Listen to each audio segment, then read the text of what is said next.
So we got to talk about the figure of the daemon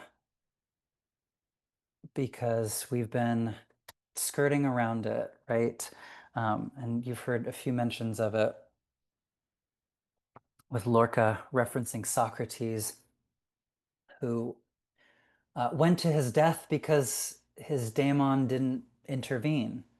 And so the daemon is this double-like figure who speaks in mysterious ways.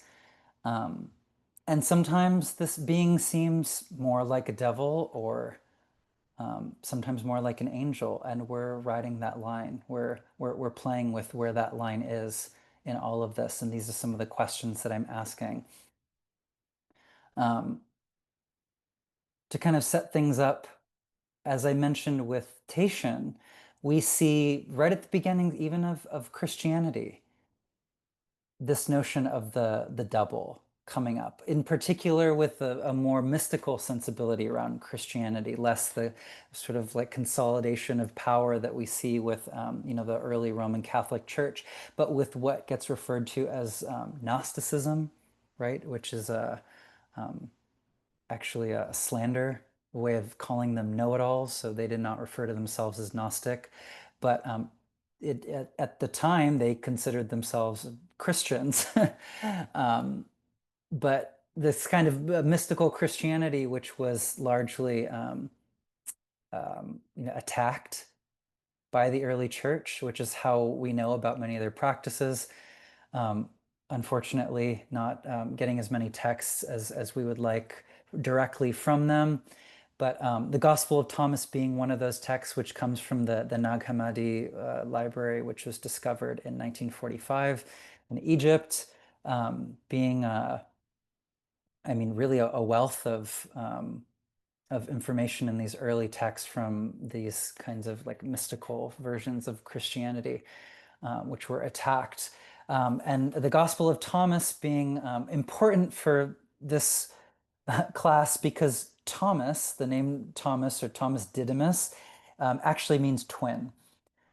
And so anything having to do with Thomas, there's oftentimes this play on the doubling of Jesus, or on Jesus having a twin. If you look into the stories again and again, there's this idea of like, oh, Jesus had a twin who was named Thomas, and what is that about? What is it when God, or with the Christian belief, Jesus being the Son of God, has a twin or has a double?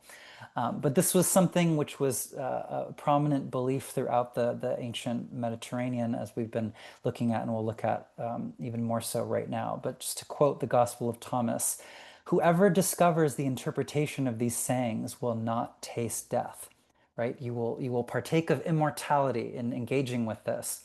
And so when you are in the light, what will you do? On the day when you were one, you become two.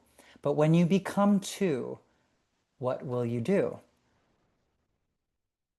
What will you do?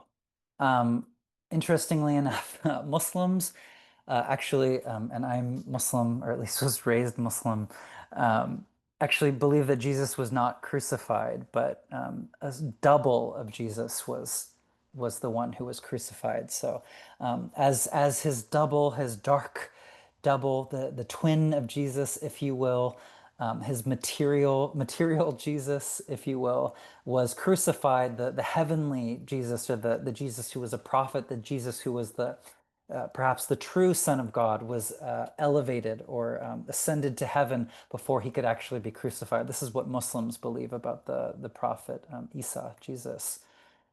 So to take it to Plato, just to show you how prominent this belief in the double was in the ancient world, in the Mediterranean world, it's tied into this idea of the daemon, right? Which later becomes the demon, and we don't have time to get into why daemon becomes demon because that's a whole history unto itself. But this idea was so absolutely all pervasive that the ancient Christian mystics who are picking it up in the Gospel of Thomas are pulling from this large body of lore that already exists. And so in Plato's Timaeus, which is a really important text for a lot of this stuff, he said that we say that God has given to each a daemon which inhabits the summit. Remember the summit? Remember the head spirit of the body to lift up what is heavenly in us to heaven, away from the earth, being as we are heavenly creatures, not earthly ones. So remember Tatian, who is like 600 years after Plato, but still in the mystical Christian tradition, talking about the same idea. But even in ancient Mexico, we see the idea of the head soul, right? Even amongst the indigenous people of the Americas, the Mexica, we see this. In Plato's Symposium, he said the daemonic, so this is the realm of the daemon, interprets and carries over to the gods things from men, and to men things from the gods. From the one prayers and sacrifices, and from the other orders and rewards for sacrifice. It fills the space between both and thus binds the all to itself. So Plato, and you can see in this kind of diagrammatic form on the right here, Plato is talking about the daemonic as a sort of intermediary realm between the realm of regular human beings and the realm of the gods, or even you could say the kind of archetypal realm of things. And so this is how the daemons were largely thought of in the ancient world, as serving this kind of intermediary function. But as we can see on the right, the realm that they're thought to inhabit, if the gods live up in the celestial spheres, right? Um, then if we're thinking about the earth and our experience of the earth, if the gods are up in the heavens with the planets and the stars, then the space in between the earth and the planets and the stars, this kind of aerial realm of moisture, right? Of clouds and rain and whatnot, is the and wind is the realm of the daemonic, right? Because it very much is situated between where we see the divine, or where at least where the people of the ancient Mediterranean and Plato saw the divine, and where we are in our kind of flat two-dimensional terrestrial understanding of things. So continuing in this same way of thinking, Henri Corbin, talking about Iranian Sufism, says that the individual person as such has a transcendent dimension at his disposal, a counterpart, a heavenly partner, and that the person's total structure is that of a bi-unity. I love this word, an unus ambo. This new identity does not correspond to a relationship of one equals one, but of one times one. This is really good, right? Um, the identity of an essence raised to its total power by being multiplied by itself, and thus put in a condition to constitute a bi-unity, a dialogic whole whose members share alternately the roles of first and second person. I like that way of thinking about it, rather than saying one is necessarily higher, though he would say something like that. I like thinking about it as a kind of plurality, or like a doubling or a multiplication of the being.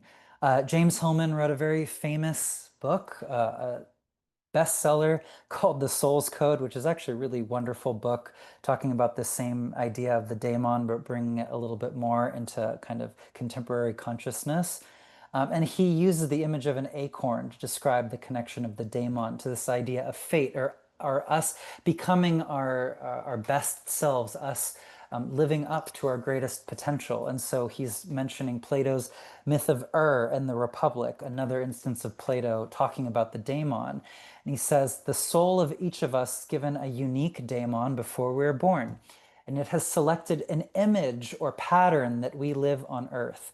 This soul companion, the daemon, guides us here. In the process of arrival, however, we forget all that took place and believe we come empty into this world.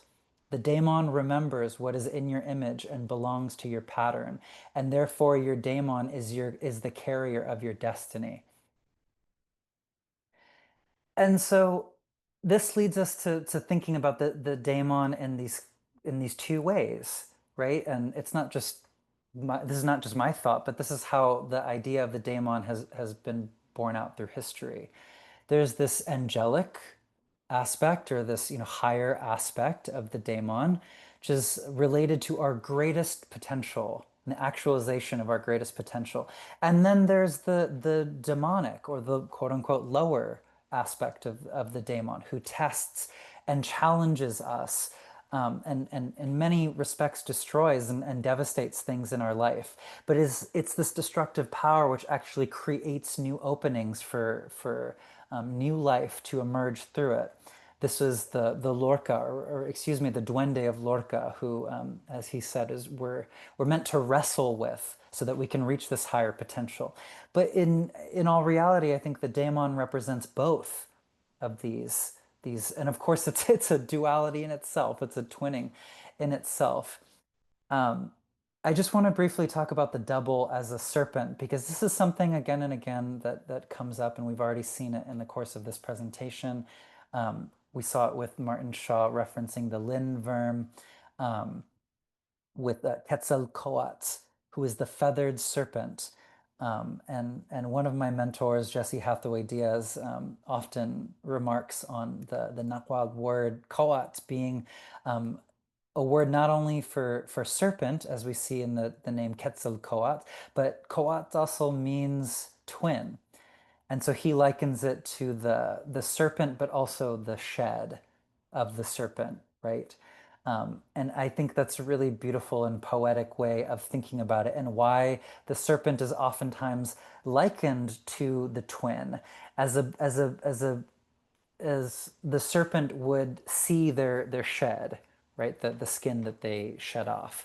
And so I mentioned the term genius, right? Because genius, when you look up the daemon, oftentimes comes up as well, and them being very similar concepts, not exactly the same, but very similar. I think genius being a little bit closer to the notion of a duende, even in its earthiness or in its sense of place, but also partaking of the connection with, of course, as we associate the daemon with creative potency too, and us to living our best potential.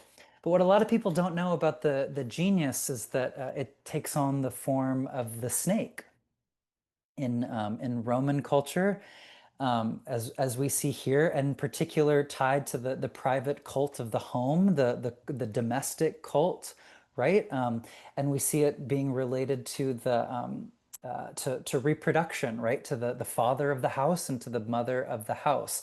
So to creative potency and fertility, right? As we've been seeing again and again.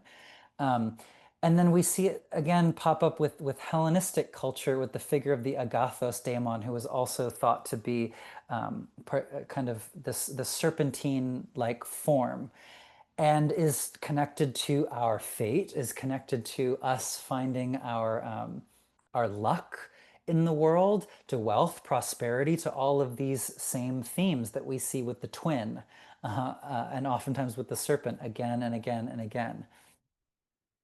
If we go back to Haitian Vodou, I mentioned the Marasa twins, who are kind of these Ibeji, or twin-like figures, in Haiti, but they're deeply connected to like figures of the Simbi, who are serpentine beings. Both the twins, the Ibeji, the Marasa, being related to the river and riverine forms, and rivers being serpents themselves, right? And so the Simbi are a larger concept, which we find much more prominent in Central Africa, as opposed to West Africa.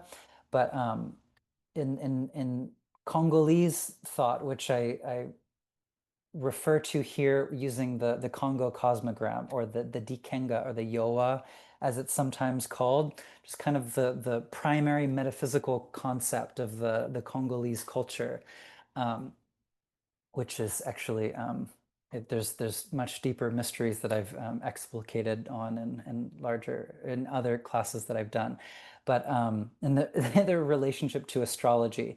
But what we see here is actually the movement of the sun, the daily movement of the sun, beginning with the sunrise, which is Kala, or the black portion here, to the mid heaven, if you will, the sun at noon to Kula, which is the movement into the red, and then Luvemba, which is the setting sun in the west, and then to Musoni, which is the ancestralizing at the midnight point, but also the conception that we would think of in the process of reincarnation.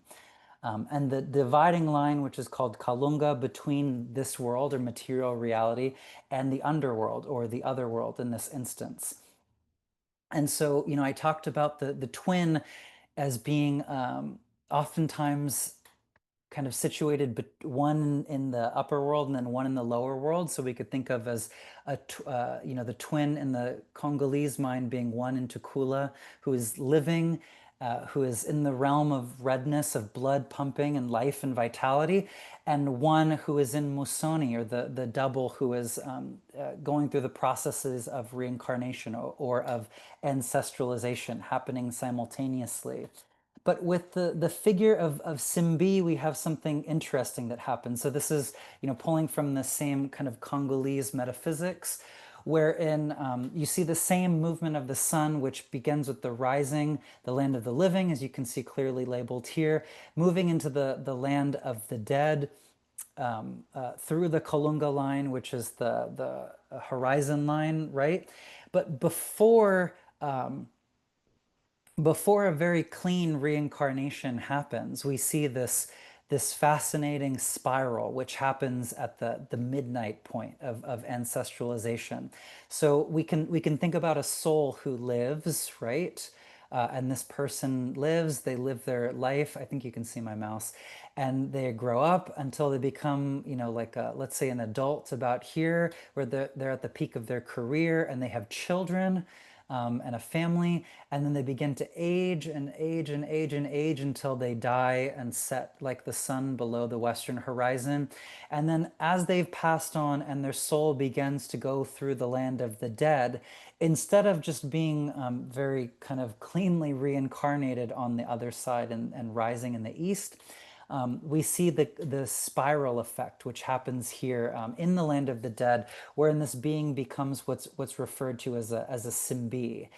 And a Simbi is a kind of nature spirit, or a human being who becomes greater than just a human by sort of merging with some aspect of the natural world. And so sometimes, or oftentimes, this is with water, hence the Simbi and twins being related to the rivers, and water in particular. But this could also be with trees, with a mountain even, or with a certain geographical area. So returning back to the idea of the Roman genius, or even the twin as a serpent being, right? We see the connection with place, with land being very important for what we're talking about here, and the connection with the kind of higher self, but also the lower self, that this process is not disconnected from ancestry, and in fact is in many ways tied into the process of life and death, and life and death and reincarnation, disincarnation and reincarnation, right? And these things happening along ancestral lines. And so we can think of, outside of a Western view of these sorts of ideas, we can think about a daemon, right, as not being separate from the process of our ancestralization along family lines, but these sorts of beings transcending the sense of just being human, and being humans being able to actualize their greater potentials, that being something which is tied into larger natural cycles rather than keeping it, let's say, purely anthropomorphic, I would say. Um, and to return back to a Western scholar on the matter, but I think very much ties into this same concept of Simbi, of the Congolese. Claude Lecoteau talks about the other world. So this land of the dead, even the other dimension, the ancestral realm, appearing like a sort of reservoir of souls. And in this sense, the daemon and the genius, right? We're talking about both here, they're looking to incarnate, right? So they're looking to come back up and rise like the sun on the eastern horizon, back into the land of manifestation. Um, and that the expressions of our destiny and the supernatural dimension of that tie that binds each of us to the cosmos, right? To the larger sense of nature, the cosmos, not just to human beings, and to the gods and to the dead. So that these quote unquote souls, right, on a quest for a body, can be the souls of ancestors as well as the hypostasis or auxiliaries of divinities. That's very important there. They play the role of the psychic double, right? The twin, the double, but also in the case of the fairies, so these kinds of non-human nature-like beings, the anthropomorphized double, they're very close, and in sum total to the Christian guardian angel, over whose prehistory there still reigns great obscurity. I think that about sums up a lot of what I was getting at there with Simbi. Um, so in mythical times, there was a hieros gamos, or a sacred marriage between a mortal and his psychic double. So in the land of the dead, right, in the ancestral dimension, in the other world, we were one with the double, as many of the mystics were talking about. The being who accompanies him from birth to death remains after his body has died and transfers itself to another individual, often to another member of the first mortal's family. What we have then are ecotypical manifestations of the belief in the Daemon, who is given to man by the gods. So once again, going beyond this, the Western notion of the Daemon, or even of ancestry, we see here how it's not just about a higher self, which is a sort of vague idea, but we see how this is intimately tied in with cycles of reincarnation and with our very own ancestors, right? It's not sort of abstracted or mystical in this way, but very much tied into life and death processes of our very own family. So I really wanted to emphasize that.